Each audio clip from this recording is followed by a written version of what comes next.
donde se publica en un libro concreto, sino también la carta completa y todo el intercambio epistolar.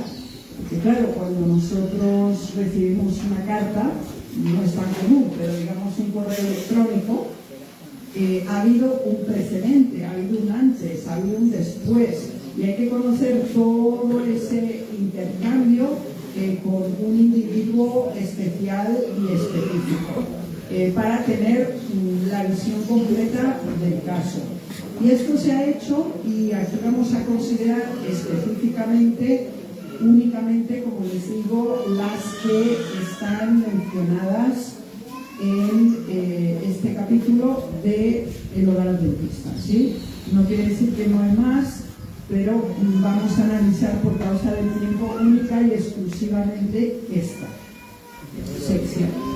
Bien, se encuentra, puede variar el número del capítulo, pero en el libro El Hogar Cristiano, el capítulo 56 se titula El divorcio.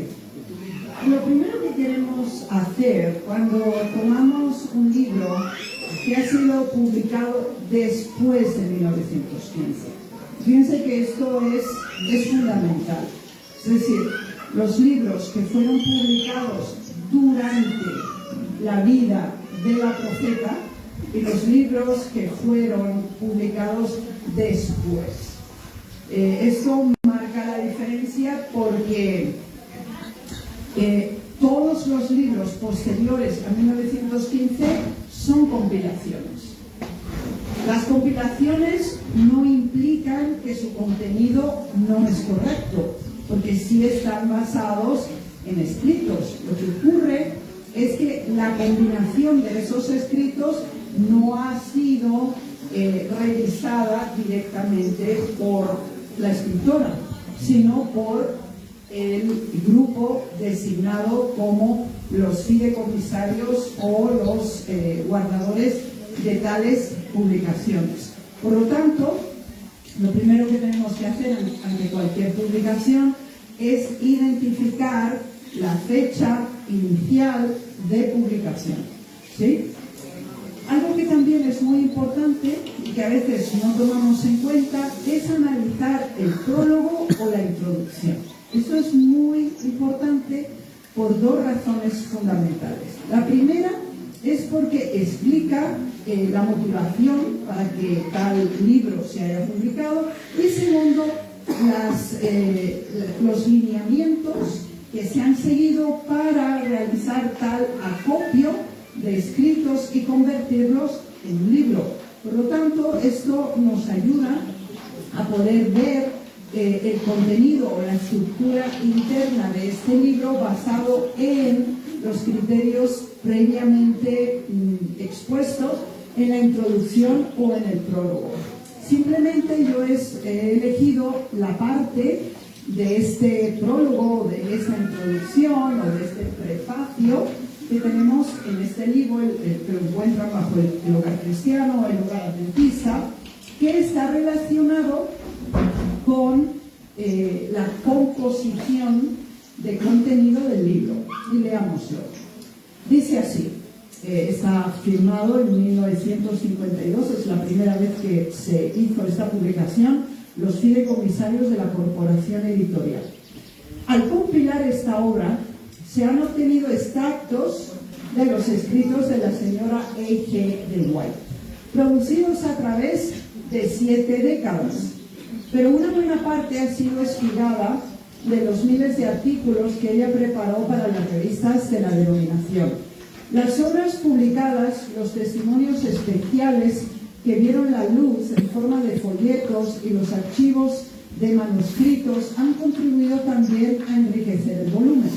En relación con cada capítulo se dan las referencias apropiadas. Los extractos provenientes de diferentes fuentes se presentan en sucesión lógica, aunque fueron escritos en ocasiones también diferentes. Esto impone de vez en cuando una interrupción en el desarrollo del pensamiento o en el estilo, porque los recopiladores limitaron su trabajo a seleccionar y ordenar el material, y lo único propio que hayan insertado está constituido por los subtítulos. Este documento se preparó en la oficina de las publicaciones de Elena G. D. White, y el trabajo se hizo de acuerdo con las instrucciones de la señora de White. Dejó a sus fideicomisarios al hacer provisión para la impresión de compilaciones de sus manuscritos, porque, según dijo ella, contienen instrucciones que el Señor me dio para su pueblo.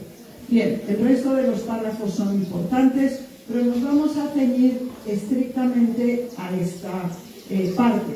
Bien, la presentación del libro en relación a la documentación que está incluida la podemos distribuir en tres secciones, de acuerdo netamente a la descripción y al mecanismo de trabajo que se dio para la creación de tal publicación.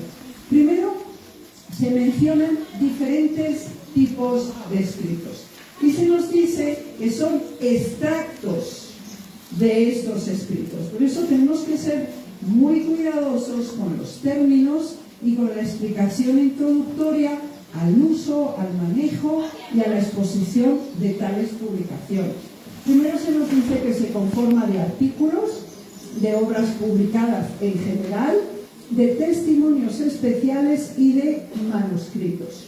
El segundo elemento que los fideicomisarios refieren es la metodología, es decir, de qué manera ellos han buscado este tipo de publicaciones que mencionan, que conforma de hecho el contenido.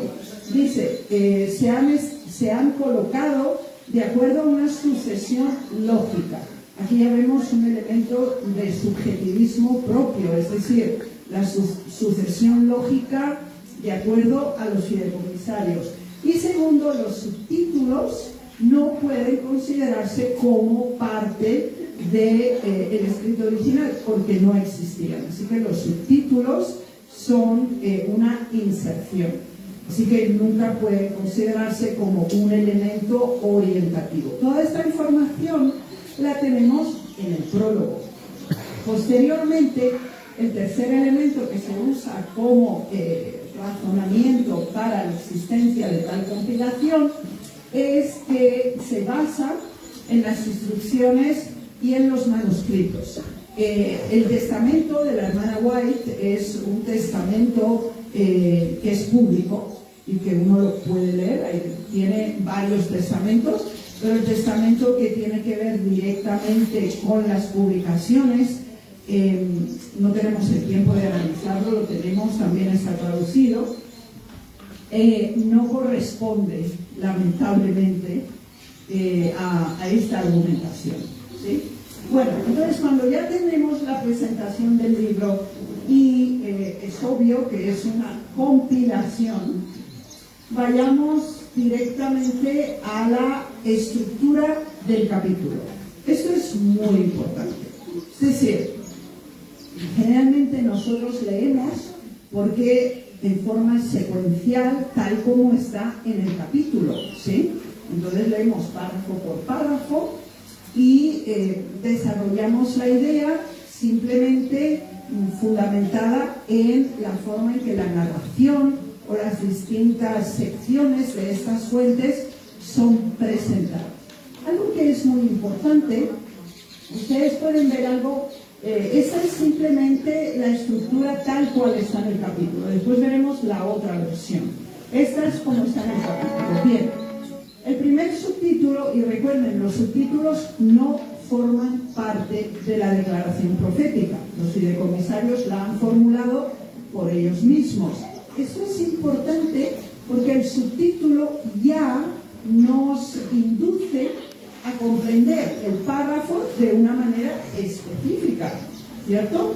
Entonces, el primer subtítulo es Consejos a quien pensaba en divorciarse. Es una carta, es la carta número 8 y fue escrita en 1888. El segundo subtítulo es Consejos a una pareja separada. Insisto, los títulos no son inspirados, son propios de los fideicomisarios. Es la carta número 47 y escrita en 1902. Tercer subtítulo, a una esposa muy maltratada, carta 148, fecha 1907. A un esposo abandonado, carta 40, escrita en 1888. Otro siguiente subtítulo, a la vista de Dios siguen casados aunque divorciados. Carta 4A, 1863. Separación de un cónyuge incrédulo. Carta 8, 1888. Cambio de disposición antes que de estado. Y esta es una combinación de dos cartas. Carta 168 y carta 157. La primera de 1901 y la segunda de 1903. En el último subtítulo, el divorcio y la condición de miembro de iglesia. Este es un artículo de Review and Herald del año 1896, 24 de marzo. Bien, así está estructurado el capítulo, con los subtítulos, la referencia de la fuente y las fechas.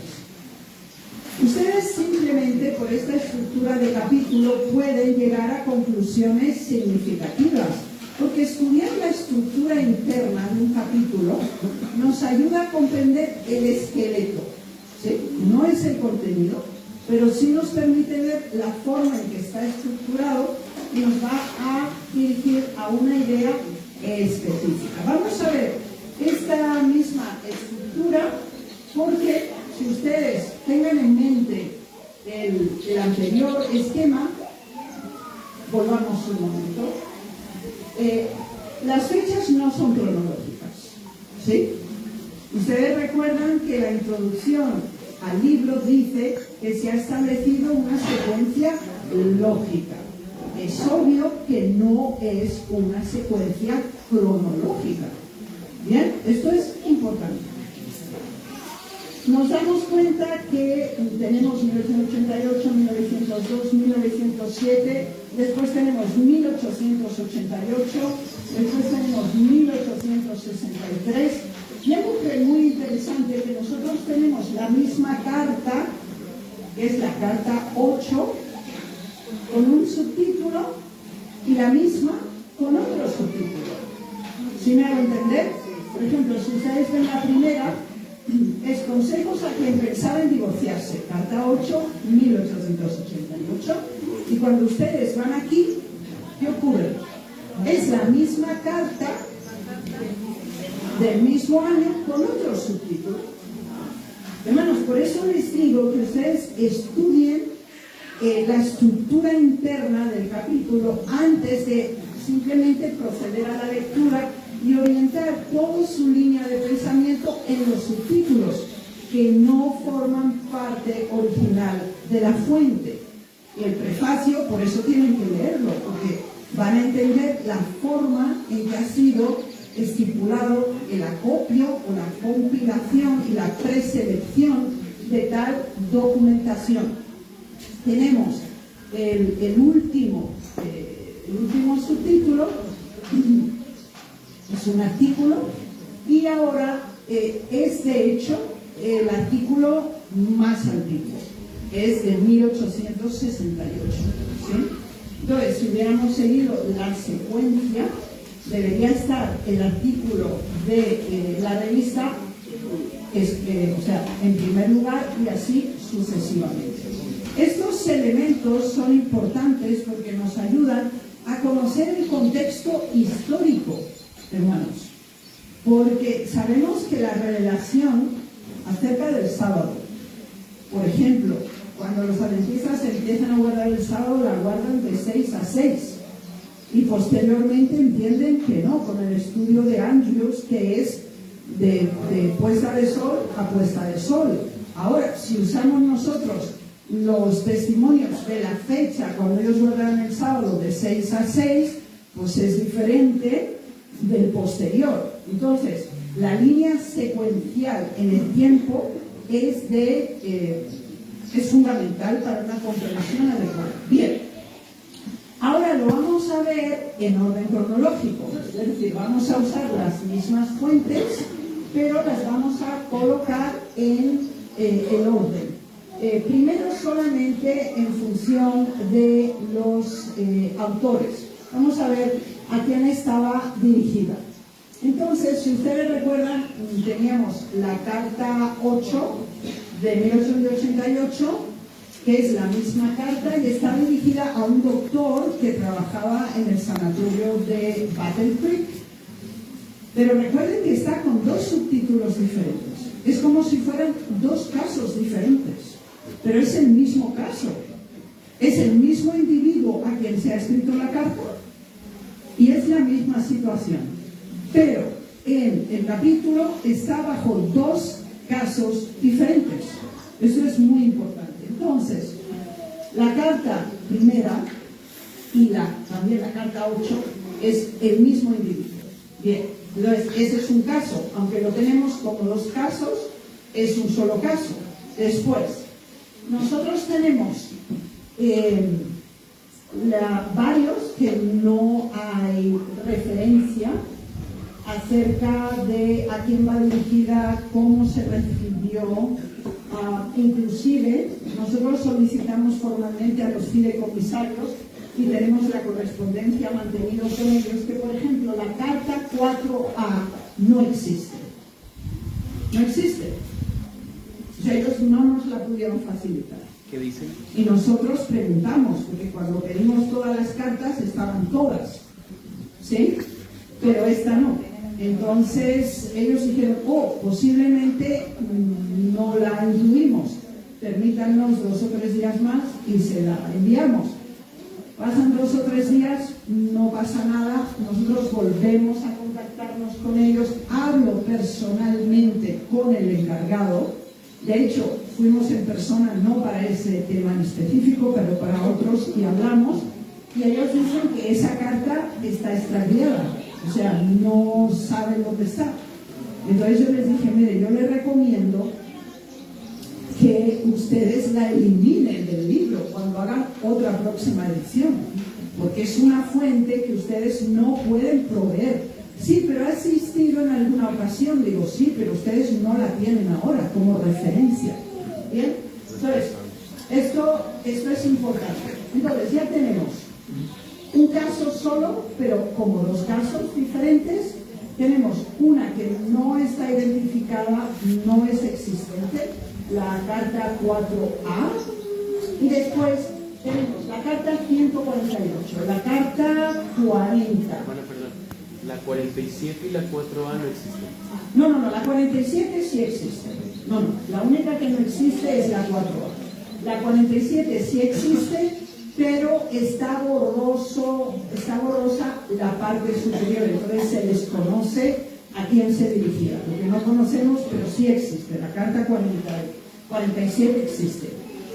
Entonces, hasta ahora tenemos un caso desdoblado en 2 casos diferentes del doctor Gibbs, y después tenemos, y esto es muy importante, tenemos 3 que están relacionados con el hermano Harper. Entonces tenemos una, que es la carta 148, que es, la hermana Harper, que es una de las esposas de Walter Harper. Ya le vamos a explicar el caso. Después tenemos la carta 40, que fíjense que está después, cuando hablamos del caso de Harper, porque esta es de 1888. Y está dirigida directamente a Walter Harper. Después tenemos, bajo un solo subtítulo, la carta 168 y la carta 157, de fechas diferentes, bajo el mismo subtítulo, cuando son 2 casos diferentes. Está combinado un caso que es de la hermana Carley y después seguimos con el hermano Harper. Bien, esto es importante para nosotros entender. Porque aunque nosotros tenemos 1, 2, 3, 4, 5, 6, 7, 8 subtítulos en ese capítulo, teóricamente son 8 casos diferentes, ¿cierto? Porque así está en el subtítulo. Pero ese no es el caso, no son 8 casos.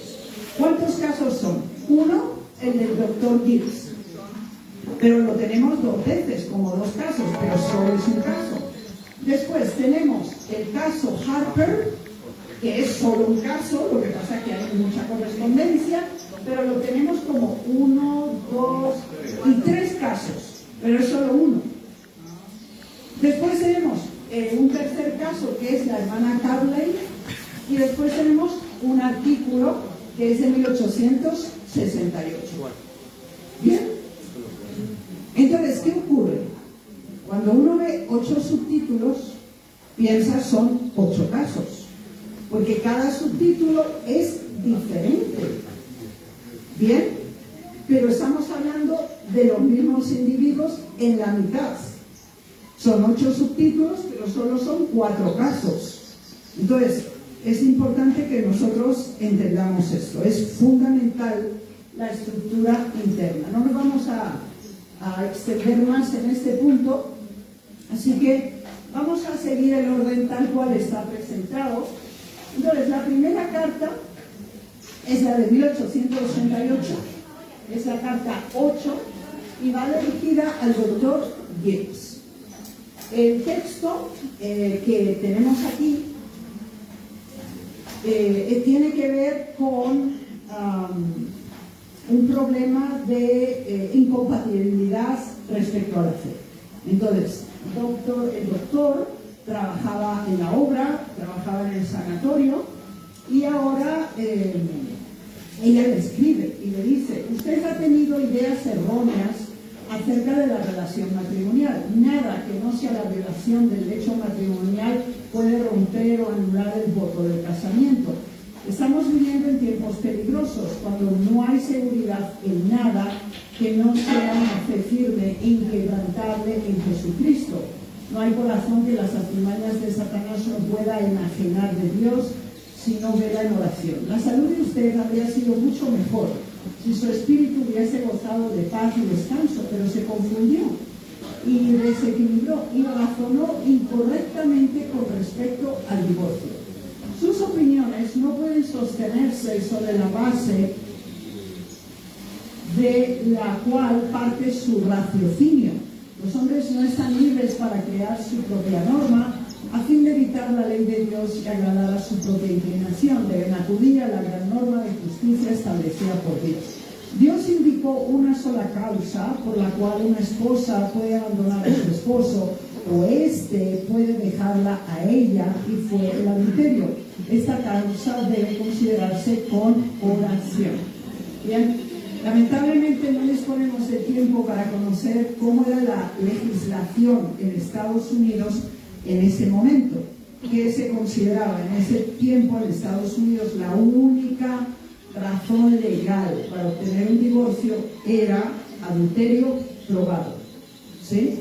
Entonces la hermana White le explica y le dice: bueno, si le llevamos toda la carta, lamentablemente tampoco podemos, le explica, dice: mire, usted se convirtió, su esposa no aceptó el mensaje, pero eso no le justifica a usted para divorciarse de ella.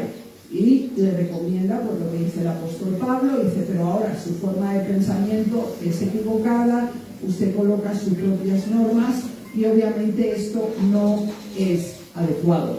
Entonces aquí tenemos ese caso específico. El subtítulo no corresponde con el contenido y es un caso completamente claro que no corresponde. Bien, vamos a la próxima, a la carta 47 de 1902. El tema son esposos que se han separado. No están divorciados, pero se distancian y no viven bajo el mismo techo. Pero en el subtítulo tenemos algo completamente diferente. Cuando leemos toda la correspondencia, es una situación de separación temporal por incompatibilidad de carácter. Es decir, él o ella, no les voy a leer todo por causa del tiempo, se quejan del carácter, rasgos de carácter que no les gusta, que no les permiten vivir en paz, y ninguno de los dos está de acuerdo en reconciliarse, pero no han llegado al punto de la solicitación de divorcio. Si el primer caso estaba relacionado con un cónyuge incrédulo, este caso se refiere estrictamente a una separación temporal y la hermana White les escribe porque ellos le consultan qué hacer en este caso. Entonces lo que ella recomienda es que hay que arrepentirse de los errores que se han cometido, hay que tener paciencia y hay que buscar pues un punto en común y a partir de ahí pues esforzarse por hacerlo mejor a pesar de las debilidades, los defectos o los conflictos que puedan generarse. Eso es íntegramente el intercambio epistolar que se da con la carta 47. Bien, nos vamos al caso de Harper. El caso de Harper tiene una gran extensión de cartas. Este era un hermano de la iglesia y era eunuco. Bien, entonces ahora él se casa 2 veces. Él se casa en 2 ocasiones. ¿Por qué? Porque él no consume el matrimonio. Él tiene una incapacidad fisiológica. Bien, el problema es que tal como está presentado en este capítulo del hogar cristiano, está completamente extraído del contexto, ¿sí? Porque claro, se insiste en que pues la primera esposa, la segunda esposa, él nunca podía consumar el matrimonio. La hermana White le recomendó, cuando nosotros leemos, son más de 25 cartas que ellos intercambian, ¿sí? Entonces la hermana White le dice, yo comprendo que tú estás solo, que estás triste, que necesitas una compañera, pero tú no puedes exigir que una mujer pues puede decidirlo, vivir contigo en las condiciones en las que tú te encuentras, pero si tú no encuentras esposa, pues también debes comprender la situación. Es decir, tú tienes una incapacidad que para algunas mujeres puede ser importante, para otras no. Es decir, es un serial de cartas. Bueno, entonces tenemos a Harper con la primera esposa, que es Lola. Entonces, cuando él contrae matrimonio con la primera, no se lo dice, ¿okay? No le cuenta cuál es el problema fisiológico que él tiene. Entonces, bueno, pues ella se sorprende, aún así intenta mantener una vida en conjunto, pero llega un momento en que, pues no. Entonces se hace una cancelación de ese matrimonio porque no se da consumación, ¿sí? Entonces, en ese caso, la ley del país, cuando se presentaban los argumentos que era un matrimonio no consumado y que ahora ya no estaba más en armonía con la posición de uno de los cónyuges, eso no, o sea, fue un divorcio, pero un divorcio con cancelación. Si captamos la diferencia. Bien, entonces pasa un tiempo. ¿Cuál era el elemento de atracción de Harper? Era muy rico. Harper era muy rico y bueno, pues esto, y también parece que era físicamente, pues se veía bien, ¿sí? Era un hombre atractivo. Entonces ahora la hermana White dice, mira hermano, yo te recomiendo que tú asumas tu realidad, ¿sí? Y te centres en la vida devocional, en la actividad en la obra. Era también muy generoso con la iglesia, con donaciones, pero considerando el problema que él tenía, era extremadamente celoso por su propia inseguridad. Bueno, entonces ahora se casa por segunda vez, porque claro, el primer matrimonio no tuvo consumación.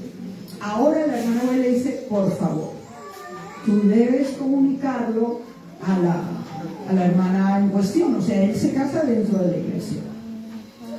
Entonces ella acepta, pero vemos que la madre de la segunda esposa pues juega un papel importante en el proceso, La hermana White también le escribe a ella y le dice, por favor, no le insista a su hija, no la induzca a algo que posiblemente ella, que era además mucho más joven que Walter, hacer algo que después va a terminar como el primero.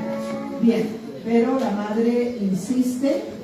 Después también él se vuelve muy estricto con ella, porque bueno, como la motivación era otra del matrimonio, pues ella gastaba mucho, etcétera. Entonces él también se molesta por esto. Y después también Harper le consulta a la hermana White le escribe a ella y entonces le explica y le dice, mira, tú conocías toda la situación, ¿sí? Entonces debes ser paciente y asumir pues lo que has elegido. Y ella también le escribe aparte a él y le explica, por favor, ser razonable, dale un límite de gastos, pero tampoco controles cada centavo, cada movimiento que ella hace, porque era casi insostenible. Por lo tanto, este es un caso muy claro. Es un caso absolutamente claro. Ella, la segunda esposa, también se divorció de él. Sí, definitivamente. Y bueno, él ya no se casa más. Ya no se casa más. La hermana White le dice, por favor, hermano, aprendamos de estas situaciones y cambiemos tales actitudes. ¿Sí? Entonces, este contexto, esta historia, yo se la explico en general, hay muchísimos detalles al respecto, pero es el caso de un esposo eunuco. Entonces ahora se usa dentro de este capítulo como parte del divorcio, porque claro que se dieron 2 divorcios, bajo subtítulos que no corresponden ni a la situación ni al caso. Pero cuando uno los lee fuera de contexto, como es el caso en este capítulo, pues su comprensión es completamente diferente. ¿Sí? Bien, nos vamos al próximo, y es, si lo recuerdan, les decía la hermana Carmen Light, y este es otro problema. Es decir, ambos son de la iglesia, son miembros, pero el esposo era muy autoritario, tenía un comportamiento altamente despótico hacia ella. Es decir, lo que hoy podríamos llamar abuso verbal y abuso emocional. Entonces ella, la hermana, le escribe a la hermana White que por favor le escriba a su esposo y le explique pues, que él se comporte de otra manera, porque no había ninguna razón. O sea, era completamente injustificada. La hermana White, cuando le escribe, le responde a ella y además le escribe a él, le dice, usted es un individuo injusto hacia su esposa. Ella hace todos los esfuerzos por educar a sus hijos, por mantener el hogar. Usted no valora absolutamente nada de lo que ella hace, inclusive desprecia y minimiza cualquier cosa que ella hace en favor del bien de la familia. Entonces la hermana White pues les da métodos de comunicación, de conversacionales para que clarifiquen los temas.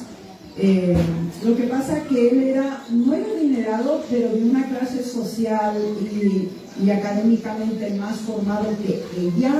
Entonces sí la humillaba y le hacía sentir, oye, tú tienes que estar agradecida que yo me casé contigo, en otros términos, ¿sí? Que te ha ido muy bien conmigo, etc. Entonces era una situación de abuso en ese contexto, pero está bajo un título completamente diferente. Y la hermana White clarifica, mire, porque ella estaba pensando, y le comunica a la hermana White y dice, yo no sé qué más hacer, cómo vivir. O sea, ella se enfermaba muy a menudamente, nunca la trató por las cartas ningún tipo de abuso físico, pero sí mental. O ¿sí? Entonces ella tenía una vida muy sufrida. Entonces la hermana White les dice, a ver, se puede resolver, consagrense al Señor, y bueno, es una larga explicación al respecto. Bien, después tenemos la carta 4A, como les decía, no es accesible, no es en existencia. Tenemos el correo electrónico de los fideicomisarios y después en persona también nos confirmaron que no disponen de esta carta más, y por lo tanto no la vamos a considerar, porque aquí también establece la relación entre divorcio y adulterio y coloca algo que es muy interesante, que es el elemento entre leyes del país y ley superior y la libertad de casarse.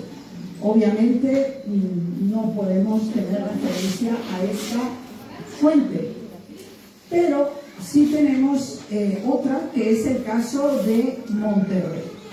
El caso de Monterrey es muy importante y es muy significativo. Monterrey se encuentra en el estado de Michigan, fue una de las primeras iglesias organizadas en el estado de Michigan y también donde primero se registró la conferencia general en ese estado, en el norte, frontera con Canadá. Entonces, yo se lo explico en general, hay muchísima correspondencia, casi paralela con el caso Harper. Entonces, esta era una iglesia local y había un anciano de la iglesia que él se queda viudo, pero antes de quedarse viudo había una pareja joven y el esposo de esta hermana que es joven, pues entre ellos dos no pasó nada, pero la hermana White le escribe y le dice, mira, he recibido comentarios de algunos miembros que me han escrito, y si vais a hacer obra misionera o realizáis alguna actividad, que vaya el esposo de ella, o ve tú con tu esposa.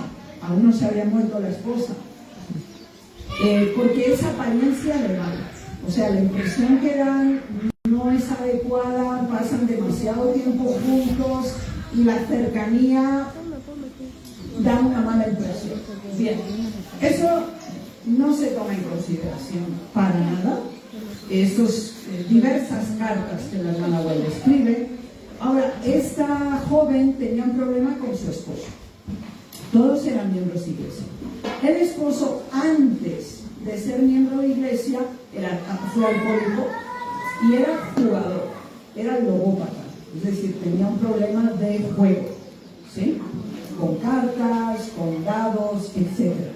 Pero cuando él viene a la iglesia, pues se repone de todo esto, pero sufre una recaída.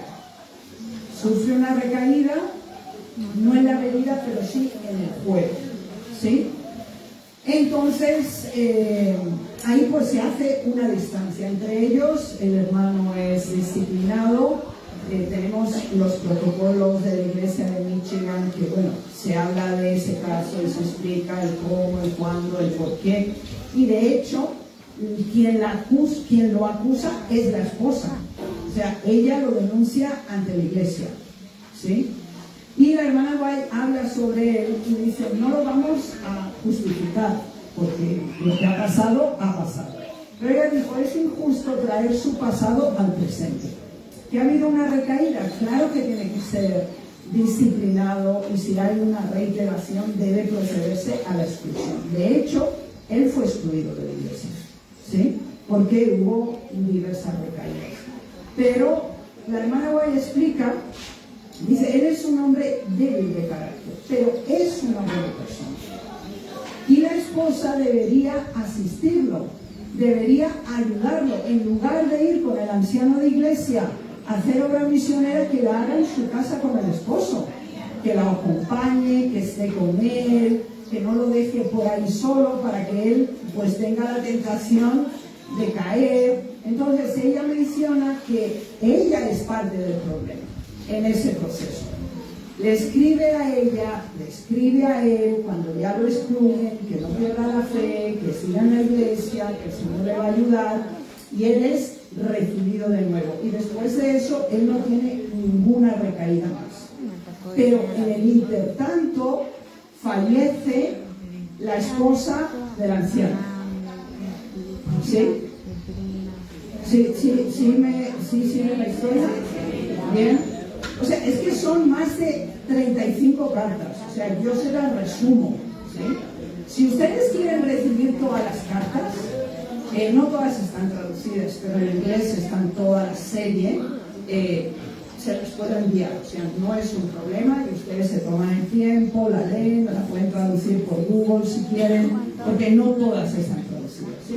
Bueno, entonces, en ese intertanto donde el esposo cae varias veces, donde hay un distanciamiento con el esposo, pero sí una cercanía con el anciano, o sea, ellos no siguen el consejo que les da la Ellos tienen que distanciarse, que ella tiene que estar más concentrada en él, en el esposo, en lugar del anciano. Pero bueno, eso no hacen caso. Y luego siguen llegando cartas a Battle Creek hasta que James White, el esposo de la hermana White, va a Michigan. O sea, estaban ya en el estado de Michigan porque ahí está Battle Creek, pero van a la iglesia de Monterrey. Porque ya los miembros decían, oye, esto es muy evidente, todo lo que está pasando. El esposo está en esta condición. Él se ha quedado viudo y ellos están más cerca que nunca antes. Ahora, este anciano pues también era bastante rico, ¿sí? La hermana White lo menciona. Entonces ahora, pues con la apariencia de mal, se les dice, hermanos, si ustedes no terminan esta situación, habrá que proceder con medidas eclesiásticas para ambos, pero especialmente para él, que es un anciano de iglesia. Y él era no muy mayor más que ella, pero sí significativamente. Si ustedes quieren más detalles del caso de Monterrey, hay un programa de preguntas y respuestas donde está todo el detalle. El caso de Monterrey, que lo ven más detallado. Si no, yo los tendría aquí pues 2 horas más. Y no es la idea. Entonces, esa es en síntesis la condición. Ese es el caso. ¿Sí? Para ese punto, pues no sirve la visita de James White. Ellos se obstinan en esa situación. El esposo de ella le escribe a la hermana White y le dice, y él confiesa, yo considero que tengo la culpa. O sea, era dentro de su debilidad, pues sí reconocía su culpa, y con la ayuda de Dios dice, hace ya varios años que pues, yo tengo mi trabajo y sigo, pero ellos pues siguen, sí. O sea, no hay prueba de que hubo una conmemoración de ellos. No hay evidencia, no en los protocolos ni en las conversaciones que se mantuvieron.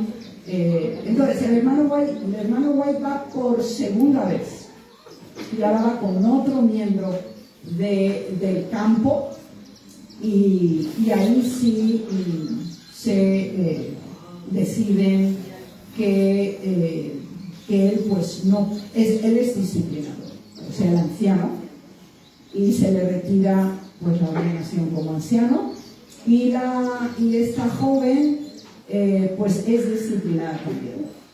Pero en ese intertanto entre la primera y la segunda visita, pues ya hay rumores de que ella quiere divorciarse del esposo y casarse con él, con el anciano. ¿Sí? O sea, anciano no de edad, sino de oficio. ¿Sí?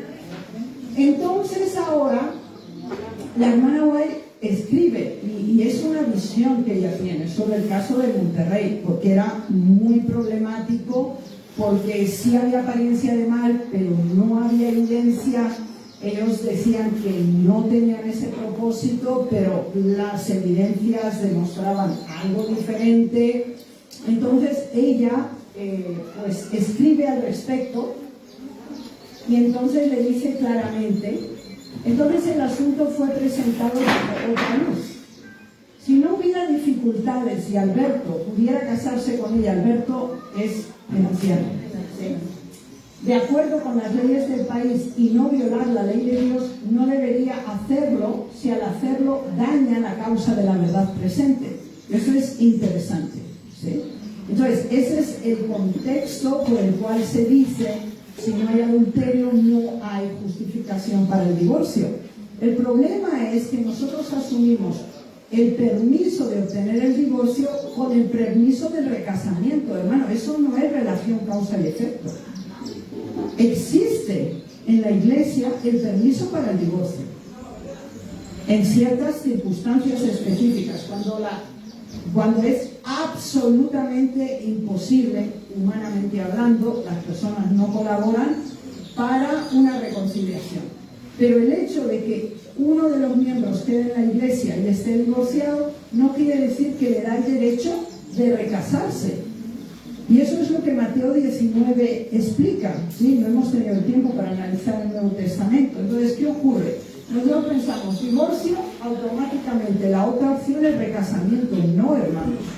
Divorcio y recasamiento no están unidos como términos en las Sagradas Escrituras ni el espíritu de profecía. Entonces, ahora ella dice, esto es muy importante, ella dice: de acuerdo a las leyes del país, se concede el divorcio si hay adulterio, ¿sí? Ahora, él es viudo ahora, él es viudo, pero ya no, y ella está casada con un hombre que según ella ya no lo quiere, la ha decepcionado, y bueno, su proyecto ideal es este otro, ¿bien?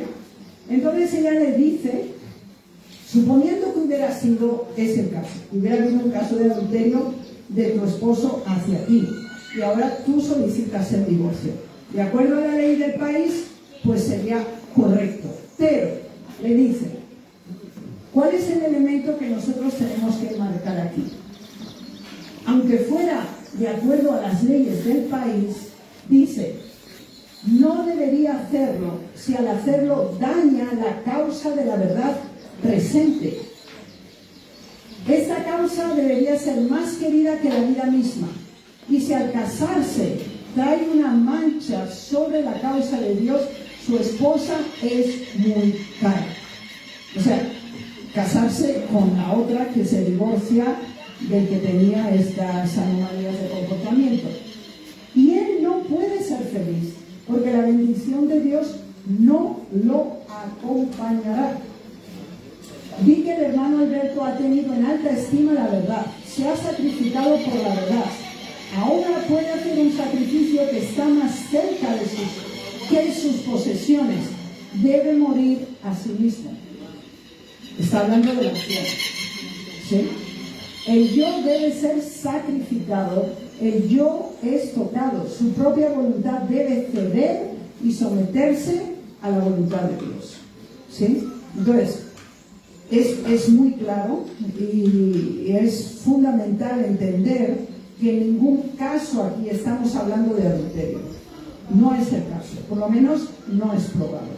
La hermana White dice, yo no he recibido ninguna indicación que haya habido un acto de adulterio aquí, ¿sí? Entonces dice, aunque lo hubiera habido, pero claro, el testimonio está, o sea, la cita que se pone en el hogar adventista está fuera de contexto, porque dice que hay otra ley superior, suponiendo que se diera, no pueden recasarse. Y esto es lo que nosotros tenemos que entender. Y el caso de Monterrey no puede estar en el contexto de un divorcio con permiso o no de recasamiento, porque el único caso que tenemos es el de Harper, que tampoco es de adulterio, es el de no consumación, o sea, no tiene absolutamente nada que ver con el adulterio. Así que, volviendo a nuestra tesis inicial, volviendo al origen, este es el contexto que nosotros tenemos claramente especificado. En cuanto al artículo de Review and Herald de 1868, este debería estar al principio. Y ese artículo, cuando ustedes lo leen, es una página y media. El Review and Herald es relativamente grande el periódico, aproximadamente a 4 páginas actuales de ese artículo. Y ese artículo explica claramente, de acuerdo a las leyes de nuestro país, el divorcio está aceptado por adulterio global. Y cuando ustedes leen todo el artículo, no está diciendo nosotros lo aprobamos, es la ley del país. Si la persona quiere divorciarse, la ley del país sostiene que ante una evidencia de adulterio pueda tenerlo. Nosotros no lo recomendamos.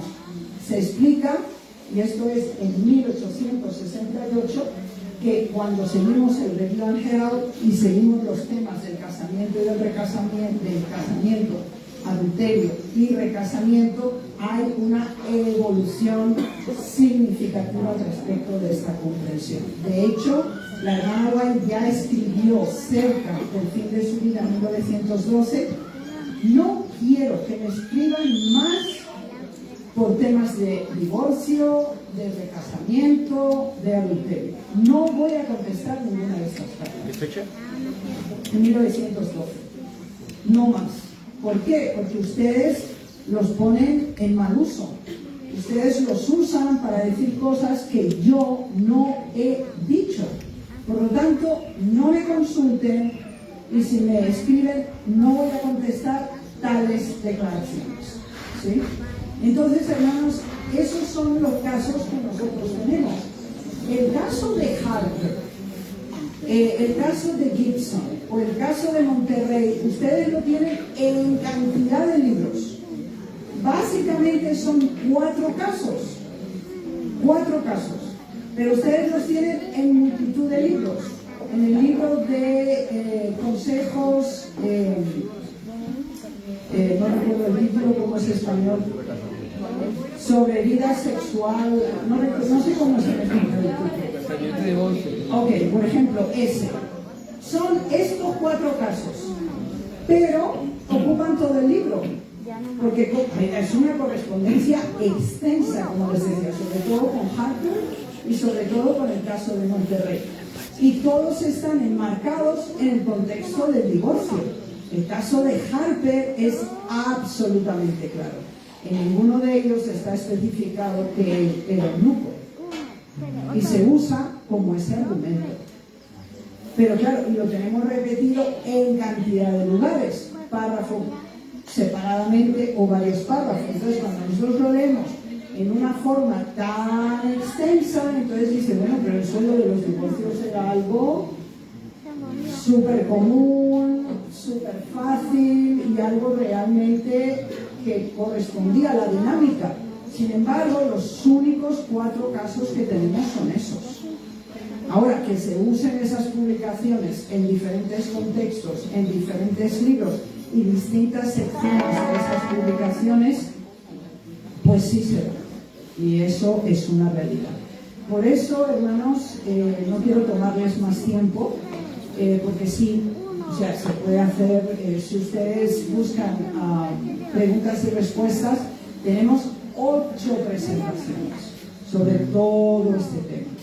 Y se ve la perspectiva de la iglesia primitiva, la perspectiva protestante, se hace un estudio histórico acerca de la comprensión y la implementación de este tema, y aparte de eso pues se llega hasta el movimiento adventista y también se analizan nuestras propias resoluciones como iglesia. Entonces, esto sería hasta aquí, hermanos. El Señor les bendiga. Muchas gracias por su atención.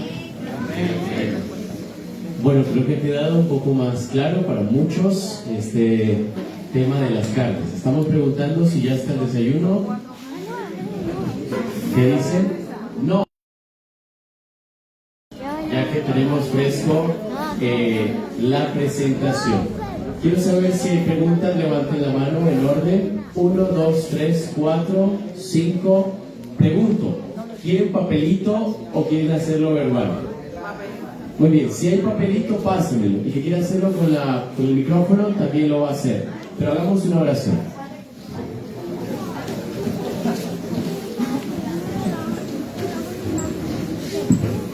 Bendito Señor, delante de ti estamos, agradeciendo este momento, agradeciendo, Señor, este espacio donde hemos compartido y aclarado, Señor, estos temas tan importantes. Bendito Dios, pedimos que sea tu Espíritu también dirigiendo en este momento las preguntas y las respuestas para que podamos seguir, Señor, entendiendo y clarificando más este punto, Señor, tan especial. Quédate con nosotros en el nombre de Jesús. Amén. Amén. Muy bien, vamos a hacerlo, hermanos, de una manera muy ordenada, manteniendo siempre el orden, el respeto. Y creo que hay un papelito, voy a darle prioridad al papelito que ya lo han escrito, por favor.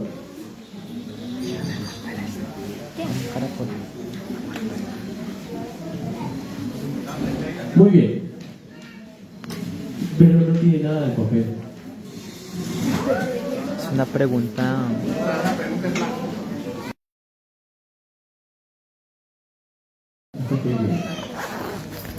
Esa es la carta, la cuarta.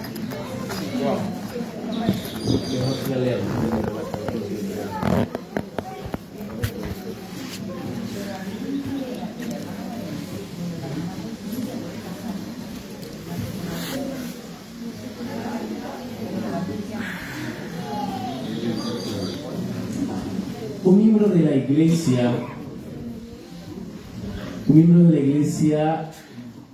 que se va a otra reforma, está casado, se divorcia y se va a otra denominación y se casa nuevamente. Ya la entendí, ponle cuidado. Dice así: un miembro de iglesia está casado, se divorcia, se va a otra denominación, se casa nuevamente, ¿puede volver a la iglesia? Hermanos, todas las personas pueden volver a la iglesia, ¿sí? Pero considerando el contexto, también debe explicársele cuáles son sus limitaciones y cuáles son las posibilidades de que pueda optar por la membresía o simplemente quedarse como una visita. Es decir, esto hay que explicárselo a los individuos. Es decir, hay una serie de condiciones para ser miembros. Y bueno, no se lo voy a explicar, me imagino que ustedes los conocen. Entonces, la condición de ese caso específico, cualquier individuo tiene la posibilidad de solicitar la membresía, pero cada uno de los casos se tratan en particular. Este es un caso muy específico, por lo tanto, la iglesia local, juntamente con la dirección de la asociación o de la unión, deben pronunciarse al respecto. Ahora, la asistencia a la iglesia y visitar la iglesia está abierta a cualquier individuo. La iglesia que conoce exactamente el caso, las circunstancias, el cómo y el por qué, puede pronunciarse al respecto de esta situación. Gracias. Ahora vamos a hacerlo con las manitos levantadas. Vamos a empezar por acá. Manitos levantadas. Tenemos, vamos a darle acá a la hermanita. Gracias, muy buenos días, mi querido hermano. Hermana, hablo en mi caso personal. Cuando me casé, ya lo conocí divorciado, mi esposo. Ya tenía muchos años de ser divorciado. Me casé con él por lo civil. Ya tenemos 17 años de matrimonio, pero no nos hemos casado por la iglesia. ¿Hay algún problema si no nos casamos por la iglesia? De la bendición. Bueno, él no es de la iglesia. Bien. En la iglesia se reconoce el matrimonio que es legalmente hecho ante el gobierno, ¿sí?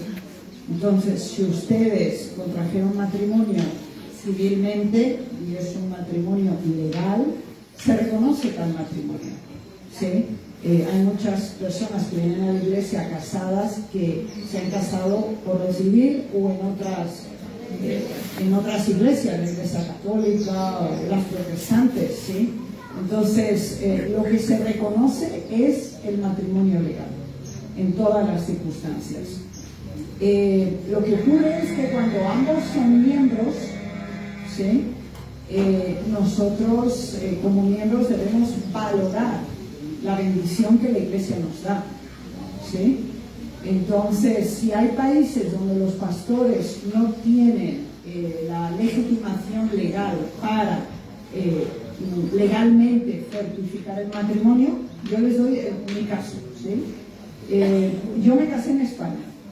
Nuestra iglesia, como no es parte del movimiento ecuménico, entonces nuestros pastores celebran en los matrimonios, pero no tiene cubrimiento legal, no le dan ese derecho a nuestros pastores.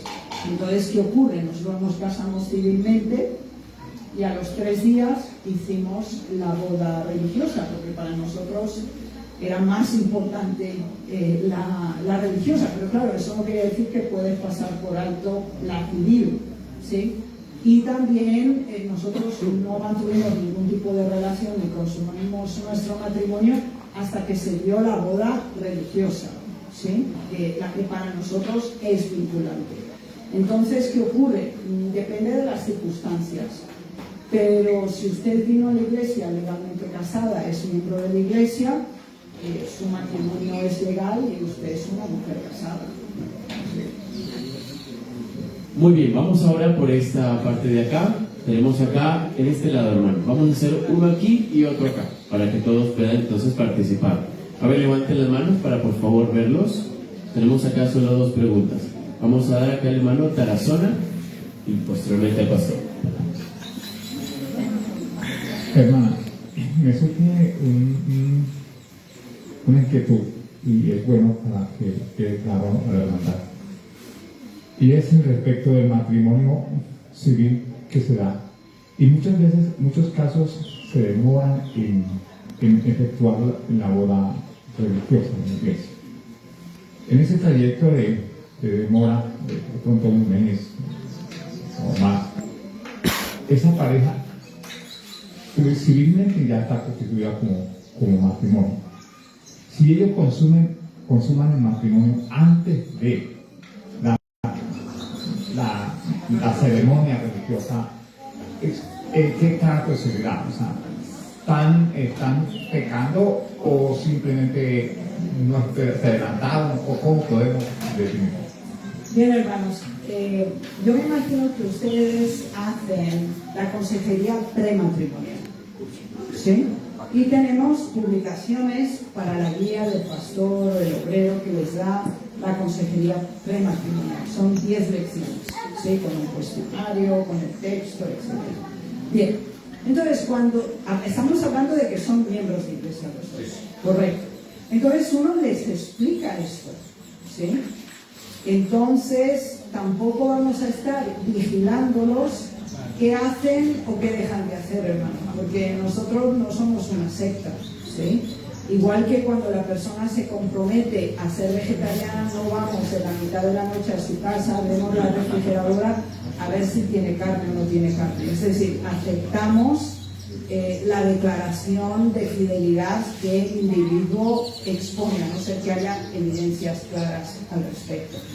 Entonces, hermano, esto hay que explicárselo a los candidatos al matrimonio. Cuando uno le da la consejería prematrimonial, si ustedes conocen que en Colombia pues hay un espacio de tiempo que puede ser relativamente largo, entonces se les explica que para nosotros hacer nuestros votos delante de Dios y recibir la bendición del pastor en la iglesia, pues es superior a cualquier otra cosa, ¿sí? Porque queremos tener la bendición del cielo para esta importante relación. Les doy el ejemplo de mi hija, por ejemplo. Mi hija se casó por lo civil en Estados Unidos, pero él es originario de Perú, aunque es americano y nació en Estados Unidos, de madre americana y padre peruano, ¿sí?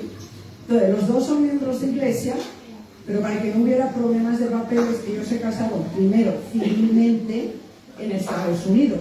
Ellos ya estaban casados, pero hasta un mes y medio después no se hizo la boda religiosa en Perú, ¿sí? Entonces ella estuvo en casa con nosotros todo ese tiempo, ¿sí? Entonces, bueno, pues esto hay que explicarlo, porque a veces puede ser por ignorancia, no porque la gente no esté dispuesta a esperar o considerar. Entonces, en la consejería prematrimonial, si ustedes saben que hay ese problema, no es un problema, pero si hay un periodo, un interín entre una y otra situación, pues clarifíquenlo, díganlo, y entonces tienen información a cabalidad al respecto. Si el hermano terminó, o sea, y preguntaba que trató de dar en el sentido de producto eclesiástico. En el caso que se efectúe Bueno, hermanos, público, que ellos conviven. sí, no. Bueno, legalmente ellos están casados. Entonces, en el sentido estricto del término, no es una fornicación, porque fornicación es cuando una de las partes, por lo menos, o las dos, no tienen un matrimonio formal con la persona en cuestión. Sin embargo, no tenemos una resolución sobre cómo proceder en ese caso. ¿Sí? No hay una resolución. Por eso les digo que es bueno que ustedes aconsejen y expliquen a las personas previamente, que esperen, que tengan paciencia, porque ya están más cerca que antes, si ellos realmente lo valoran. Por ejemplo, tenemos lugares donde muchos de nuestros matrimonios que se dan en la iglesia no van con una ceremonia religiosa, porque claro, eso implica un gasto, ¿sí? Y hay lugares pues que no pueden asumir, no pueden asumir un gasto de una boda que aunque sea simple, pues el vestido, las flores, la comida, exige una inversión de la cual no cuenta.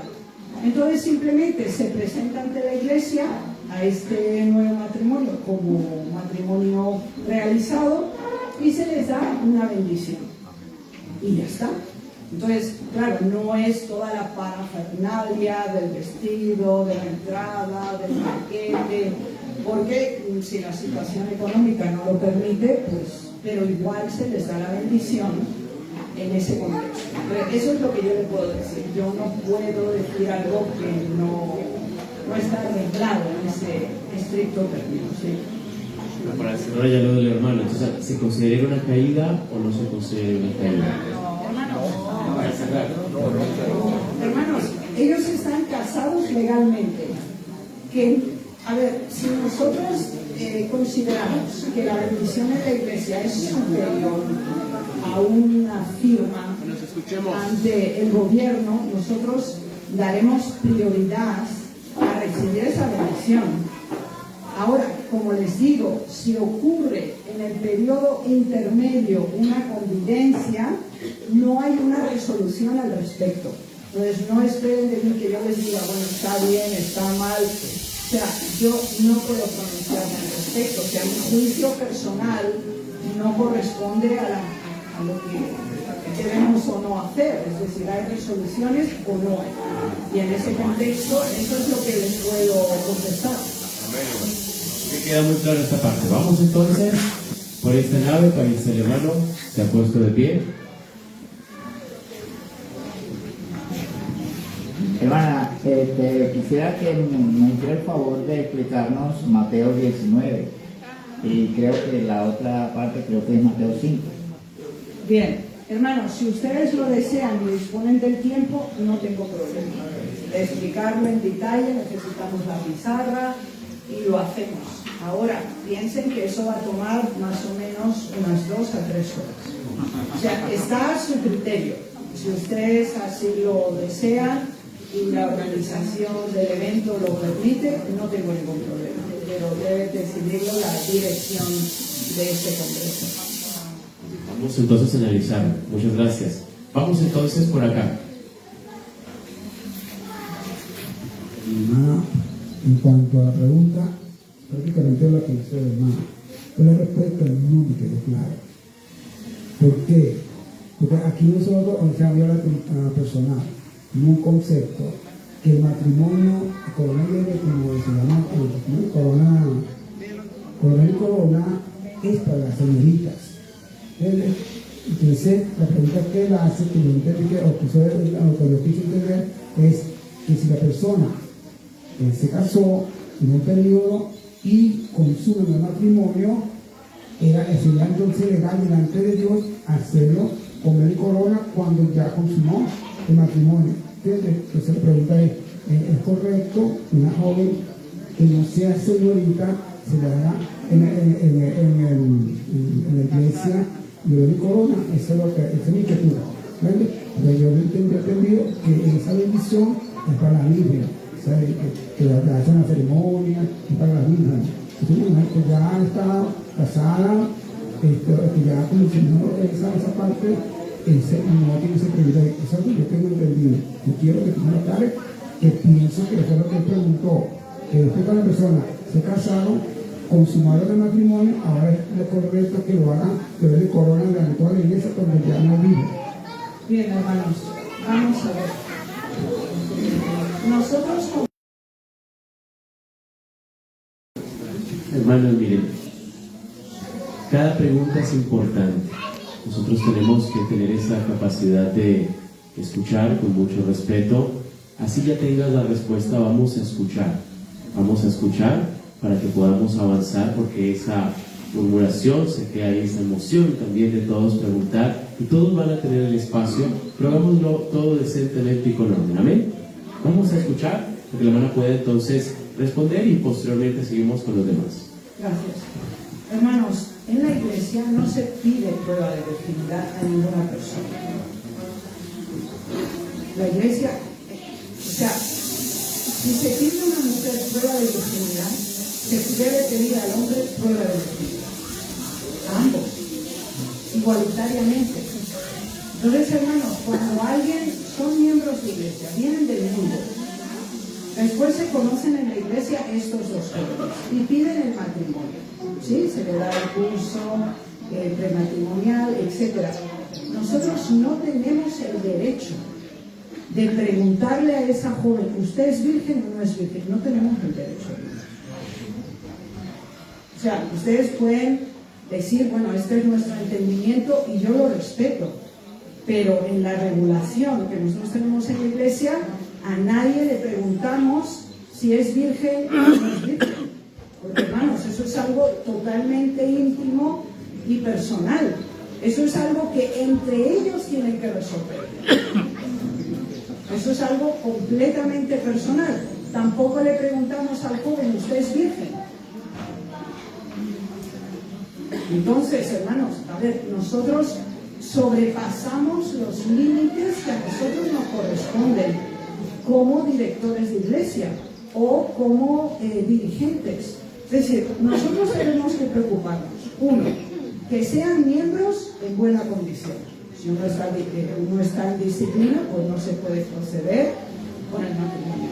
Por ejemplo, eso lo sabemos, ¿sí? Ahora, si la persona es virgen o no, ese derecho de pregunta no corresponde. Si la persona lo dice, pues es libre de decirlo, pero que nosotros le hagamos un interrogatorio de ese nivel de intimidad, ese no es nuestro derecho, no lo tenemos, ¿sí? O sea, lo que nosotros pedimos de un miembro de iglesia es que sea fiel a la verdad, que diga la verdad, y nosotros aceptamos a la persona como viene, ¿sí? Entonces viene una joven, viene un joven, y esa no es una pregunta bautismal, ¿es usted virgen o no es virgen? Nosotros no le hacemos esa pregunta jamás a nadie. Entonces, si ahora viene ese joven o viene ese otro joven a la iglesia, se encuentran, han sido reconocidos como miembros, tienen buena condición en la iglesia, hablan con el pastor y le dicen, mire, nosotros estamos pensando en regular pues, nuestra relación.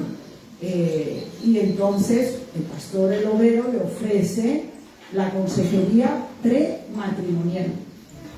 Se hace el curso y ahí está, no es que le hacemos un interrogatorio, pero hay la parte también íntima donde ellos deben clarificar que es que no haya sorpresas, que ella le haya dicho a él o él le haya dicho a ella yo no sé qué cosas y después hay un problema. Pero nosotros no entramos en ese asunto. Sí les recomendamos que ellos sean honestos uno con el otro acerca de sus relaciones anteriores, si han existido o no han existido, ¿sí? Y además la virginidad se puede perder de muchas maneras sin haber tenido una relación sexual íntima. Sí me hago entender. Una mujer puede dejar de ser virgen y no ha tenido jamás una relación íntima.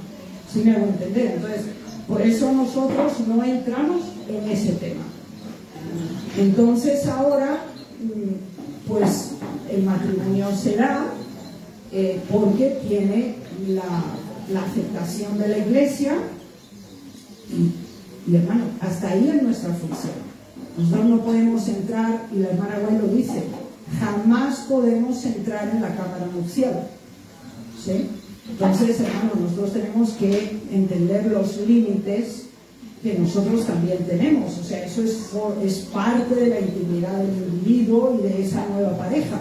Eso es lo que yo les puedo decir. Yo tengo mi opinión personal sobre ese asunto, pero yo no lo voy a compartir. Yo no estoy aquí a nivel personal. Estoy representando a la Asociación General y les digo la reglamentación que hay. En las preguntas que se hacen en el curso prematrimonial no hay ninguna pregunta acerca de ¿usted es virgen o no? Muchas gracias, está muy claro. Vamos acá, a ver, ¿había dos manitos acá en esta nave? Solo la hermana, muy bien. Muy buenos días para el que me he podido saludar. Buenos días. Buenos días, hermano. Bueno, yo quiero dos puntitos al respecto. En cuanto a la pregunta del hermano Héctor, pues hubo un caso, vi un caso en la iglesia donde estuve, Adventista Universal, y eran dos miembros de iglesia que estaban jóvenes. Ellos venían desde muy jóvenes siendo miembros de iglesias, estaban bautizados, pero en un lapso de tiempo tuvieron un noviazgo y en el noviazgo pues cayeron en la tentación de tener relaciones, pero nadie lo sabía y pues todos estábamos jóvenes y pues nadie sabía que ellos dos, pues como nadie, entonces ella quedó embarazada. A ambos los despeligueron, los excluyeron, y después de un tiempo nació la niña. Ellos quisieron volverse como a bautizar y casarse. La cosa es que como ellos eran miembros de iglesia bautizados y quedaron embarazados, lo que se nos decía a nosotros, no sé si es un error, y quiero pues aclarar eso, era que como la niña nació sin la bendición ellos después se casaron, pero sin la bendición del matrimonio, la niña nacía desobediente. Sí, o sea, por la rebelión de sus padres, entonces ya la niña nace pues con una manchita. Entonces, Sería tu pregunta, ¿verdad? Es que tengo varias. Pero bueno, vamos por partes, por orden. Entonces, tu primera pregunta es si eso es cierto o no es cierto. Bien, hermanos, Ezequiel 16 lo explica muy bien. El pecado de los padres no se imputa a los hijos. No hay transferencia de los pecados de los padres a los hijos. Enseña en Ezequiel 16. Ahí tenemos tres casos. El padre es bueno y el hijo malo. El padre es malo y el hijo hace bien. ¿Sí? Entonces, esa transferencia de pecado intergeneracional no es bíblico. Y eso no lo tenemos solo en Ezequiel, lo tenemos hasta en el libro de Deuteronomio. Es decir, cada alma muere por sí. Bien, entonces Dios trata a ese bebé como un bebé. El error que cometieron sus padres no mancha a la criatura, en absoluto. ¿Queda claro, hermana? ¿Entendiste? Muy bien. Vamos a dar paso a otro y ve pensando en la siguiente pregunta. Hermano. A ese tema, ¿qué pasa entonces con los papás y la iglesia? Micrófono. Esa es la pregunta. Bueno, a ver, si ellos han cometido, estamos hablando ahora de la iglesia, ¿verdad? Bien. Entonces, si hay una fornicación, ellos deben ser excluidos. O sea, esto está claramente definido. Pero, por ejemplo, ellos se quedan fuera de la iglesia, pero siguen visitando la iglesia o no. Después de un tiempo, ellos regulan su relación. Se casan, nace la criatura y ellos solicitan ser reinstituidos como miembros. Tienen que ser rebautizados y pueden ser recibidos en la iglesia después del rebautismo. ¿Queda claro, hermano? Muy bien, vamos ahora por esta nave. ¿Tenemos preguntas por acá? Hermano. Buenos días. En cuanto a la renovación de votos, tengo una incógnita, ¿no? Que si la renovación de los votos es un nuevo matrimonio o no, o cómo es el proceso para la renovación de votos. Hermano, la renovación de votos no existe en la Biblia. Porque cuando tú tienes que renovar los votos es porque de alguna manera se transfirieron. ¿Por qué tienes que renovar algo que nunca se ha quebrantado? Hermano, la renovación de votos es un tipo de ceremonia que se ha instituido de las iglesias protestantes, de la iglesia adventista, pero no existe en la Biblia renovación de votos.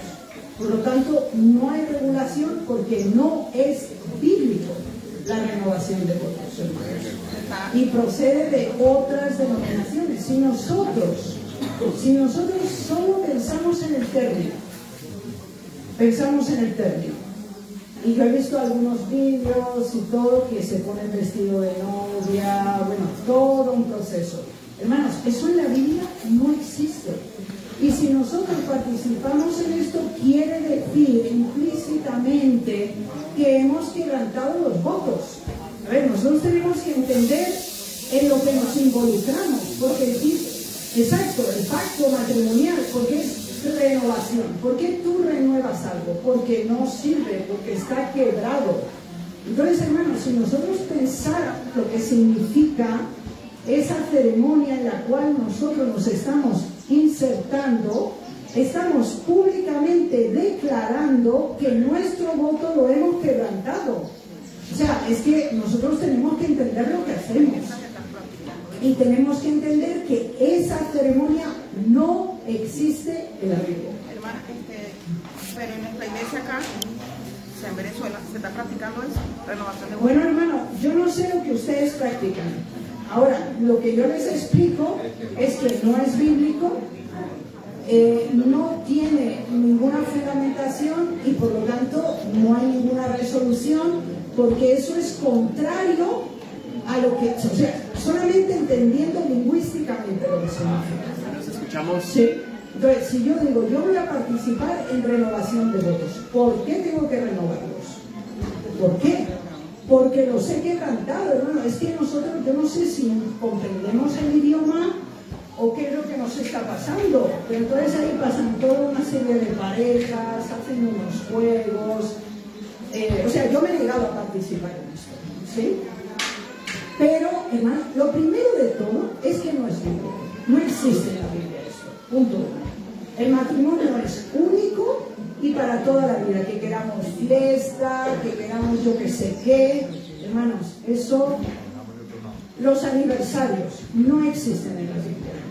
Uno se casa una vez y esas son costumbres que vienen de afuera, de otras instituciones, y bueno, a la gente le gusta, pues, divertirse. Ahora, hermano, que les den la bendición por segunda vez. O sea, se están casando otra vez. ¿Por qué? Hermano, nosotros hacemos el voto. El Señor dice, un bautismo, un Señor y una fe. Entonces, hermano, ¿cuándo nos rebautizamos? Pues cuando ha habido un quebrantamiento.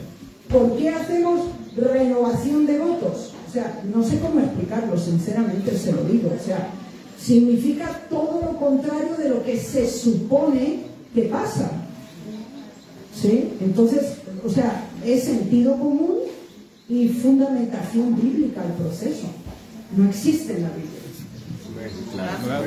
Muy bien, vamos por esta nave. ¿Tenemos manitas levantadas? Muy bien, tengo 3 manos levantadas. Voy a darle la oportunidad a la hermana. Tú estás en fila, no te preocupes, hermana. Hermana, disculpe, en cuanto al rebautismo, ¿cuántas veces se debe bautizar un hermano? Porque he conocido un caso que ya un hermano se ha bautizado 4 veces. ¿Hasta cuántas veces se puede bautizar? Bueno, hermana, no hay un límite, o sea, no hay un número, ¿sí? Que se diga, bueno, este es el tope. El problema es que cuando se producen reiteradamente rebautismos es porque hay un problema en el individuo, porque hay recaídas, ¿sí? Entonces, nunca se puede rechazar a ningún alma, pero hay que prepararla y darle un espacio de tiempo mayor para que se pruebe primero a sí mismo, a esa alma que realmente está confirmada, comprende, y hay que ver si la razón por la cual ese individuo fue excluido es reiterativo, es decir, si siempre es por la misma razón, ¿sí? Entonces hay que hacer un estudio del caso y entonces hay que hacerle consejería especial, no solamente, bueno, repasamos los principios de fe, usted está de acuerdo, ya, listo, ya está preparado. Es decir, hay que darle una consejería especial, hay que hacer un acercamiento con el individuo para que entienda que esto no es un juego, es decir, es realmente serio y hay que ayudar a la persona y posiblemente hay que extender ese periodo de observación, no simplemente por la iglesia, sino por el propio individuo, para que la razón, si es reiterada, es decir, si siempre es la misma razón por la que la persona en cuestión fue excluida, quiere decir que tiene un problema de comportamiento. Entonces, eso hay que pues tratarlo y hay que darle un periodo de prueba y de observación mucho más extenso, de manera que comprenda que el voto tiene una solemnidad, una seriedad y una trascendencia muy importante. Muchas gracias. Vamos con esta nave. ¿Queda claro acá? Muy bien. ¿Por acá? Es importante, hermanos, que no se vayan con las dudas. ¿Listo? Vamos a darle entonces a la mano blanca, por favor. Mi pregunta es sobre la renovación de voto, hermana. Si cuando uno se casa le dicen, sabemos que pues según todos tienen en la mente que cuando caen solamente adulterio es que se violan los votos, ¿no? Pero yo pregunto, si cuando uno se casa dicen promete estar en las buenas, en las malas, respetarse, y pasa cierta cosa que de pronto en el matrimonio se violan esos votos. Para mí esos son votos que se hacen el uno al otro. Y después la pareja de un tiempo que pasan, digamos, separados o lo que sea, y dice, se siente que quiere renovar esos votos. Entonces lo comparo con la renovación de votos con Jesús en la Santa Cena. No sé si, o sea, en ese caso, o solamente el voto que se viola es solamente el del adulterio. Hermano, no hay ningún matrimonio que no tenga dificultades. ¿Sí me hago entender? Es decir, el matrimonio y el cónyuge con el cual compartimos nuestra vida será con la persona con la que vivamos más que con ninguna otra. Porque vivimos con nuestros padres un periodo específico de tiempo, pero cuando nosotros nos casamos, con la persona que vamos a vivir más años que con nadie más, va a ser nuestro cónyuge. Entonces, dependiendo de la edad con la que nos casemos, pues podemos pasar 20 años, 30 años, 40 años, 50 años. Entonces, claro, la persona con la que nos casamos 20 años después no es la misma. No es la misma físicamente, no es la misma emocionalmente. ¿Por qué? Porque nos desarrollamos como individuos, ¿sí? Y esto puede crear, pues, roces, elementos de desarmonía, pero hermanos, nosotros tenemos que tener la madurez, si ambos son de la iglesia, a hablarlo, a deliberarlo, ¿sí? Y delante de Dios, pues, arrepentirnos, reconciliarnos. Si no somos capaces de hacerlo por nosotros mismos, pues se solicita la consejería matrimonial por parte de un pastor, por parte de un obrero, pero es completamente innecesario hacer una renovación de votos, ¿sí? Entonces eso tiene que resolverse dentro del círculo de la pareja, dependiendo, aunque no se haya dado adulterio, pero se puede dar otro tipo de comportamiento que es incorrecto y que no procede y que sí quebranta esa promesa inicial que se hizo. Pero el matrimonio es como el bautismo, es decir, lo hemos hecho una vez y esperamos que sea la única. Pero que vamos a tener problemas como miembros de iglesia, crisis, momentos de cuestionamiento, pues eso será siempre mucho más todavía. En el matrimonio donde hay dos personas involucradas, pero para eso tenemos el proceso de resolverlo en conjunto. No podemos, como les digo, solicitan asesoría de consejería para casos específicos y vamos adelante, hermanos. Aquí no hay ningún matrimonio que está perfecto cuando se casan y están perfectos hasta el final. ¿Por qué? Porque ambos somos seres imperfectos y tenemos que hacer ajustes y tenemos que interconectarnos. Yo les doy un ejemplo. Mi esposo es búlgaro, yo soy española, ¿sí? Entonces, él se crió en un país comunista. Cuando él conoció la verdad era comunismo en Bulgaria, nuestra iglesia estaba prohibida. Él viene del mundo, yo me crié en la iglesia, ¿sí? Entonces, esos son circunstancias completamente diferentes. Cuando nos conocimos, hablábamos un idioma que no era de ninguno de los dos. Él no hablaba conmigo en búlgaro porque yo no sabía búlgaro y yo no hablaba con él en español porque él tampoco sabía. Entonces, hablamos en alemán. Después, trabajamos en Suecia, que tampoco es el país de ninguno de los dos, ¿sí? Y entonces hay elementos culturales importantes y significativos, porque cada uno tiene su bagaje de la educación que ha recibido en su hogar, del país que procede, cuando además habla otro idioma, etcétera, etcétera, ¿sí? Entonces, esas situaciones son constantes en el tiempo. Entonces, eso no amerita una renovación de votos, es un reajuste que se hace. Sí, hermano, entonces, ¿por qué lo practican en la iglesia si no es necesario y siempre lo hacen? Bueno, hermana, yo no puedo contestar esa pregunta. Usted tiene que hablar con la Unión Colombiana, la venezolana o quien lo haga. Es decir, no puedo contestar esa pregunta, sinceramente. Muchas gracias. Creo que estamos todos ubicándonos, aclarando las muchas situaciones y esto es de gran bendición. Para esto son estos espacios, para que podamos nosotros entender. Vamos ahora con esta.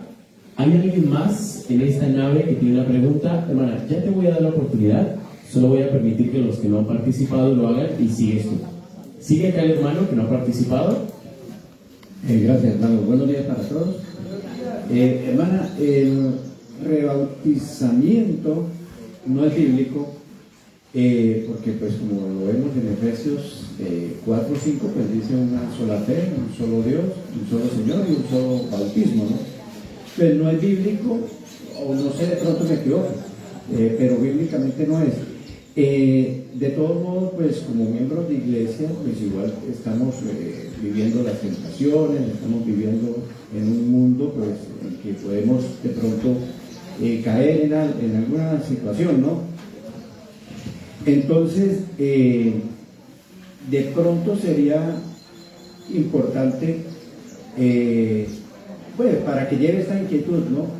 Sería importante de pronto no tomar esto como un rebautismo a una persona que haya caído en cualquier situación, que haya violado las normas, porque entonces se presentaría lo mismo que lo que estábamos hablando acá. Oye, renovar votos no es válido, o sea, no tiene nada que ver, ¿sí? Pienso yo, ¿no? De pronto se podría no rebautizar en el aspecto de llevarlo a las aguas ni nada de estas cosas de nuevo, porque es un solo bautismo. Siempre que nosotros lo hacemos es una sola vez, igual que el matrimonio, ¿no?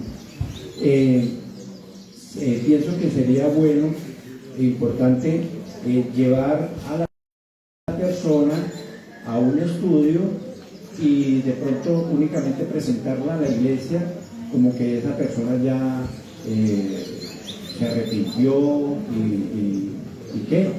y salió de esa situación, ese problema. Porque no sé si de pronto en la Biblia el recasamiento, el rebautismo, yo no lo he visto, no sé. Esa es mi pregunta. Mi pregunta y El rebautismo está en la Biblia. El rebautismo está en la Biblia y bueno, le voy a citar solo un ejemplo. Es el caso de Apolo, ¿sí? Entonces, él predicaba el Evangelio, pero había sido bautizado en el bautismo de Juan, ¿sí? Igual que Jesús. Jesús fue bautizado en el bautismo de Juan. Juan el Bautista bautizó a Jesús, a pesar de que él ya estaba circuncidado. Él como judío no necesitaba nada más, pero obviamente como era el proceso del cambio de dispensación, él cumplió con las dos dispensaciones: la evangélica, que requería el bautismo, la nueva, la del evangelio, y la anterior, que era la circuncisión. Y eso les pasó pues a los discípulos, ¿sí? Pablo también era circuncidado, era del pueblo de Dios, que aún cuando Juan el Bautista hacía los bautismos fue por orden de Dios. Y Jesús nunca hizo ningún bautismo, él mismo mandaba a los discípulos que hicieran los bautismos. Entonces, el tema de Apolo, por ejemplo, él fue bautizado en el bautismo de Juan, ¿sí? Y entonces, cuando a él se le presenta el mensaje, le preguntan por el Espíritu Santo. Y él dice, yo pues no sé, yo desconozco. Entonces lo instruyen y él es rebautizado, no solo él, sino el grupo, el equipo que venía con Apolo, ¿sí? Pues tenemos dos referencias en Hechos de los Apóstoles. Y de hecho, nosotros tenemos en la Biblia el bautismo por agua, el bautismo por el Espíritu y el bautismo por fuego, que obviamente es en una misma persona, y el único que es público es el bautismo por agua, pero a él se le rebautiza a Apolo, ¿sí? Entonces, hay una resolución que las personas que vienen de otra, antes se hacía una excepción, una resolución antigua, la gente que venía de la iglesia adventista, solo se les aceptaba por extensión de mano. Resolución en Sudáfrica, no hay ninguna denominación con excepción. ¿Por qué? Porque ya no son pueblo de Dios y porque tampoco practican lo que una vez creyeron. Así que ahora no hay absolutamente ninguna excepción. Entonces, cualquiera que viene tiene que ser bautizado. No hay ninguna denominación donde simplemente se hace por extensión de mano. Ahora, hay personas que han sido instruidas de un modo específico y quizás después se dan cuenta pues que a ellos les faltó, que realmente pues no tenían todo el conocimiento. La hermana White, ella pidió el bautismo, ella fue bautizada.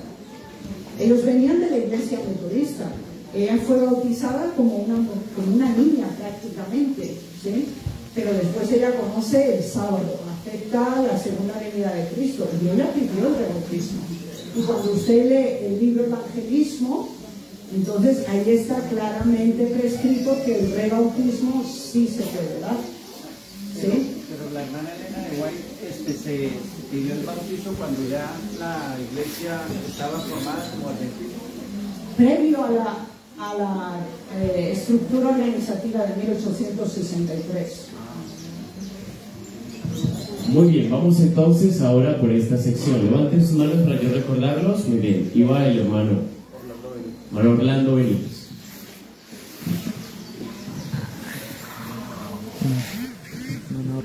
Bien, hermanos, y qué bendición tener estos espacios, porque a veces viene uno con dudas y qué bueno volver a casa feliz y gozoso, sabiendo de pronto la inquietud que uno tiene, hermana Raquel.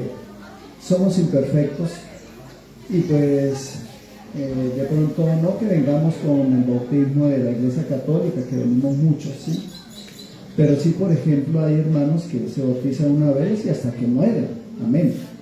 Pero hay personas que de pronto se bautizan una vez, 2 veces, hasta 3 veces, pues se hace la consejería, el trabajo con la persona.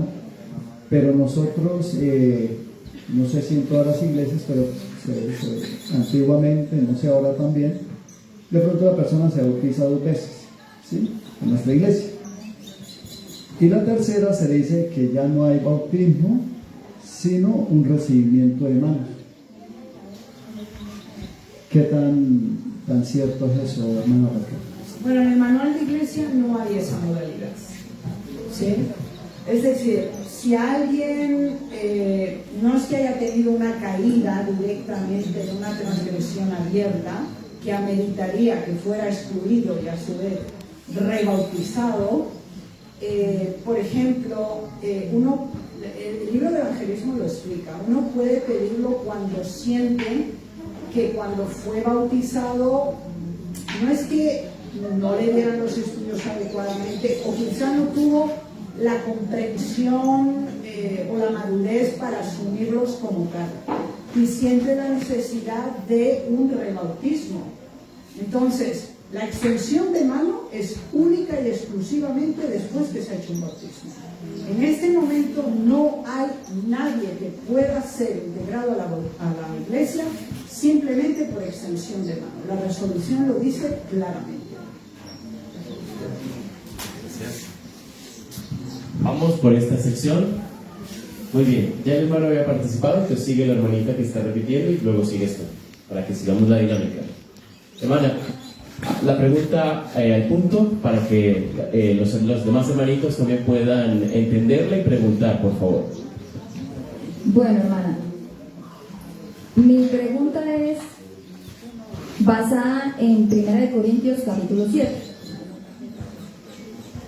Como yo nunca me he casado, tengo ya 41 años, mi pregunta es, ¿para qué sirve el matrimonio o para qué se hizo el matrimonio? Entonces, según aquí, o sea, para aclarar la duda es, según aquí 1 Corintios capítulo 7, versículo 19, dice, la circuncisión nada es, la incircuncisión nada es, sino el guardar los mandamientos de Dios. Entonces, hay otro versículo que dice, versículo 16 del capítulo 7 de 1 Corintios, porque ¿qué sabéis tú, oh mujer, si quizás harás salvo a tu marido? ¿O qué sabéis tú, oh marido, si quizás harás salvo a tu mujer? Ahora, otro versículo del mismo capítulo 7 de 1 Corintios nos dice... Hermana, disculpa, si quieres, con esos textos es suficiente. Sí. La pregunta, ¿cuál es, hermana? ¿Para qué sirve el matrimonio o por qué es el matrimonio? Entonces, en cuestión también de apartarse en los dos un tiempo para la sosegada oración, y eso lo dice en el versículo 5, y dice, y después volveros a uniros, no sea que Satanás os tiente. Pero, hermanita, entonces yo quiero saber... ¿son 2 preguntas o una? Una es, ¿para qué sirve el matrimonio? Sí, ¿y por qué se casa uno? Listo, vamos a responder eso. Con esos 3 versículos, por favor. Si es para guardar el mandamiento, si es para salvar a la pareja, o si es para cuando haya un momento determinado tenernos que separar para poder estar en oración. Y después en la primera presentación que se hizo era únicamente la base bíblica. Entonces, el matrimonio no es una imposición. El matrimonio es una elección. Es decir, nadie está obligado a casarse. Nadie. ¿Sí? Entonces, el matrimonio es una elección. Para vivir 2 géneros en forma conjunta, legitimizada. Bien, Entonces, nadie tiene que sentirse obligado porque el Señor Jesús lo explicó. No se hacen eunucos voluntarios, otros son hechos por el hombre, ¿sí? Entonces, ¿esto qué quiere decir? El matrimonio no es una imposición, no es. O sea, nadie está obligado a casarse porque la motivación la hemos estudiado en la primera presentación que hicimos. Es decir, debe haber un deseo, debe haber una necesidad. Entonces, el Señor permitió que Adán sintiera la necesidad de tener a su lado a un individuo que fuera semejante, que lo acompañara, y eso es completamente natural. Entonces el Señor lo regula. Hay otras personas pues, que no sienten la necesidad y no hay ningún problema con esto, ¿sí? O sea, es decir, el matrimonio es una decisión que se toma, no es una imposición ni tampoco es una obligación el casarse. Ni uno es mejor ni peor porque se case o se deje de casar. Simplemente decide otra modalidad de existencia. Entonces, en Génesis 1 y Génesis 2 tenemos toda la argumentación. Y no lo voy a repetir, puede ver la presentación y ahí está explicado, también lo hicimos aquí, el porqué, el cómo del matrimonio. Entonces, los que deciden optar por el matrimonio tienen que tener la comprensión de lo que significa la responsabilidad y el compromiso que requiere. El apóstol Pablo dice que el que quiere quedarse soltero, él lo recomienda. ¿Sí? Ahora, también dice los que estén casados que no intenten desvincularse del matrimonio. El caso que usted decía de personas que conocen la verdad y una de las partes, un cónyuge, es incrédulo, el apóstol Pablo también lo explica. Y él dice, si consiente el incrédulo en vivir con el fiel santifica al incrédulo y a los hijos que ellos tienen por su fidelidad en ese ámbito. Que la persona no consiente, pues ¿qué vamos a hacer? Ahora, la ley del matrimonio, como está explicada en ese capítulo, es irrelevante en cuestión si consiente o no consiente. Si deciden por un tiempo, pues para dedicarse a la oración o al crecimiento espiritual, desconectar sus relaciones íntimas, siempre tiene que ser, el versículo lo dice, de mutuo acuerdo. No es que uno dice, bueno, a partir de ahora, habitaciones separadas o camas separadas.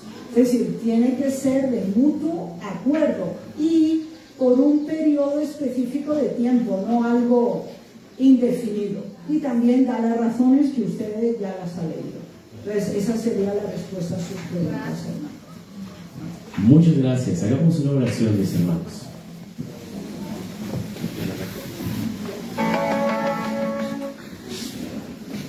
Padre nuestro que estás en los cielos, venimos a ti humildemente y suplicamos que ilumines nuestras mentes para que sea tu palabra y también el espíritu de profecía que dirijan nuestras decisiones, nuestros comportamientos y estemos dispuestos, Señor, a ser enseñados por ti, por tu palabra y por la revelación que nos has dado, de manera que nuestras vidas se asemejen al plan que tú tienes para cada uno de nosotros.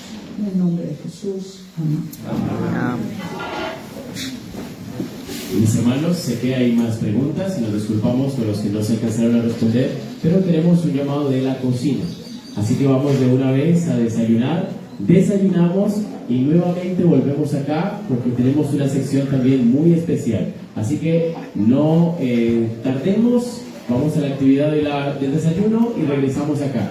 Dios les bendiga y gracias, hermana Raquel.